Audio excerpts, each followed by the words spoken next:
about the real equality in genders for the near futures of the 21st century. Thank you, Mrs. Tessie. You want to share with us about challenges in universities? Yes. So I do agree with a lot of what you have been saying, Dr. Sipim. Definitely with the part of the aging society and what it means to be a woman when you grow older and to become self-reliant. With the part on we women, that we stand up for ourselves and that we are ourselves, I totally agree. I'm a single mom of 2 boys. I work a lot. I take care of them and do everything I need to do to make the family work. But at the same time, I need to admit, I do value the structure of the man and the female together. So yes, I'm all for women empowerment, but I do find it personally also very important to share this burden with someone else.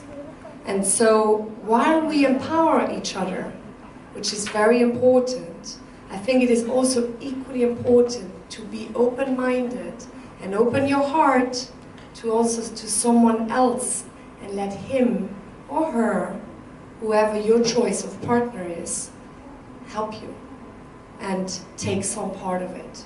So I think that is also very important. On another thing I would like to add then, for the challenges for university, yes, it's true, the gender gaps at university, the numbers have tilted, so women are more into university education. However, more numbers does not mean more equal. And the problem with that is that we have more PhDs. But again, as I said before as well, when you have a book contract, for example, it's more men who get these contracts. The same as with PhDs after university and going into a job. Often, women are the ones that are not taking for the big jobs because it is often men who get them. We have it in all kinds of domains. So I think the issue with university education, which goes a tiny bit, maybe in the next question, where I will elaborate on it more later, it's also, to put in place these structures so that you do know, as a woman, how to sell yourself and how to walk straight up and confident and know your worth. I was giving yesterday a guest lecture on contemporary communication at SW. And my class was beautiful, beautiful students, boys and girls. And what I realized is that often the girls, even when they came after to me to say, can we have a picture? They were really, they were trying to be super respectful. I do understand the tradition, but at the same time, I said to them, just be confident. You want to have a picture? Ask me. Ask me properly, stand up straight. I said, you're a beautiful, tall, young woman. I said, own it, own your space. And I think, with the university to address gender as well in that, it's just for the teachers as well to value the woman in the classroom equally as the man. Because you have it in certain societies that boys are just being, the attention goes more towards the boys. Because the girls automatically, when you go to a conference, often the questions that are being asked are boys. Because the girls, we think about, it's the same as when we write a CV, right? Oh, I speak all of these languages, great. No, but I'm not so good at that. Yeah, maybe not so great at that as well. No, I know all of that, but yeah, maybe not. A boy? Oh, yeah, I know 2 words of French. Oh, I know a little bit of that. Oh, yeah, I'm proficient in this, right? They oversell them. They fake it until they make it.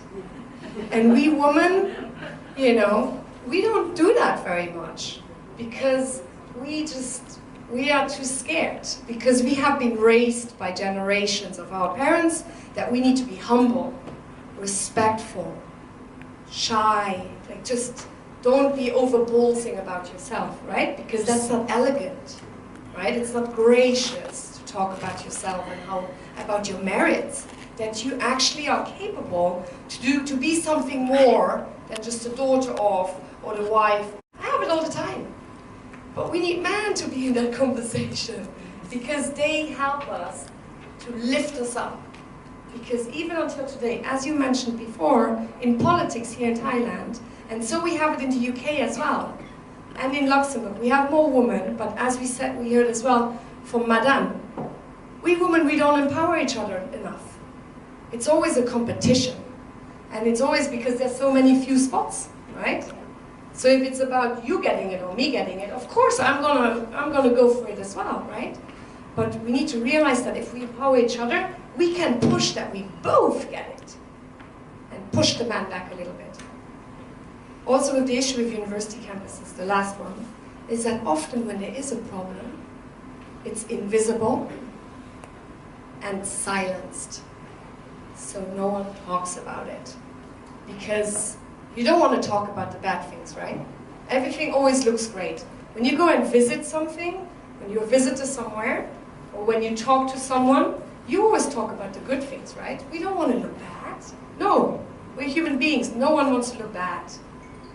But the reality is that once we embrace our flaws, also as institutions and teachers, and really talk about it, you know, I have many flaws. And I talk about it a lot with my kids, with my mentees, the people I mentor, when I talk at conferences. I'm open about it.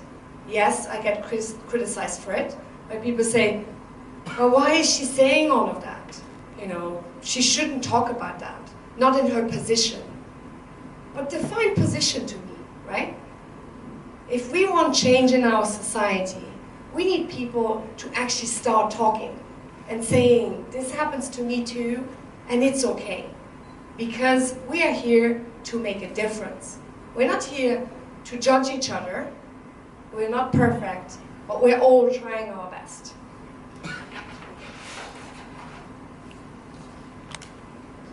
Yeah, I mean, I think exactly what Princess Tessie has mentioned, and also Dr. Sipil, about the demographic changes that's happening.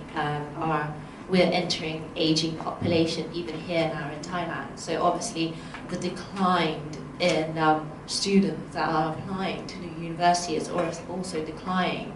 So it's not just male or female in general, it's just the whole system. So it's just how the university is going to deal with that kind of situation. So I mean, I just feel like universities need to be more flexible in accepting new students or those who are applying for a place in university. So they need to attract more kids into university. I see a lot of problems now is that children or kids these days, sometimes they don't want to go to university because they feel like they want to go out there and start building their own little workforce or little workplace rather than spending 3 years in university. And they don't realize that, you know, higher education is very vital, and it's not just about learning in classroom, but it's also about learning outside the classroom and the experiences that you get. And I think it's very important for professors who are teaching students to really kind of involve them and really get them to understand the true meaning of gender equality, so that when they do enter workplaces in the future, they're more aware of the situation, especially for men and women, you know, women like Princess Tessie has mentioned, to be more confident and put yourself out there, be able to sell yourself, and for men to have respect for the woman and really understand. You know, there's a lot of things that women go through that men don't really understand. You know, a lot to do with the pressure, and I know that even in Thailand, the culture is still very much that women are seen as the mother of the children, or, you know, less of a working woman, but more of a mother to be, getting married, finding a decent husband, settling down, having lots of children for the grandparents. So I think that kind of thinking needs to be changed, and I think men need to accept and really understand and respect this situation. And I mean, I have great respect for working mothers everywhere out there, honestly. So I think with university, if we become more flexible and more opened up, and I think that would really help with the gender equality. Thank you. Since we are running short of time, so I will go to one very important question. And this question, I'd like to start with Ms. Jinpat first.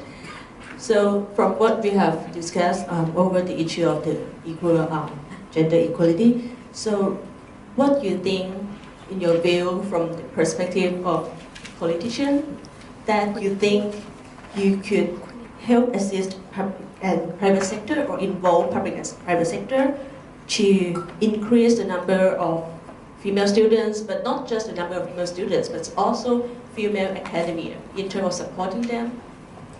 I mean, I think that's very important that private sectors should have a big involvement in this situation. A lot of the time you can see that with private sectors and university, I think to promote scholarship, extend that scholarship to women, training on a job training, increasing a lot of platforms for women to be able to show their skills. I think it's very important. A lot of the time, sometimes scholarships only include just for the funding for the lessons, but they don't think about the living expenses, travel expenses. A lot of the time you do have women from rural area who have to travel into the city, and I mean the standard of living in the city is obviously different to in the rural area. You know, the cost of living is a lot more expensive. So I think private sectors and university could help out in this area where they can help support financially for women to come and be able to attend these courses and attend universities to help with the cost of living and the cost of transportation too. I think that's something that we can help promote and raise awareness on, definitely. You know, sometimes people don't see the difficulty in being, like, as a woman, I mean, not saying that we're like a weak species or anything like that, but you know, with the crime, sometimes you forget about the crime rates, and as a female, you tend to attract crime, you know, or robbery or sexual harassment, and this is something that it's something that needs to be raised awareness of, and it needs to be seen. So something like that needs to be helped on the global level, also politically by the government. The government needs to have laws on this area, not just the law, but how to implement these laws. Yeah, definitely reinforcing it. You know, like the crime rate for rape and everything like that needs to be implemented.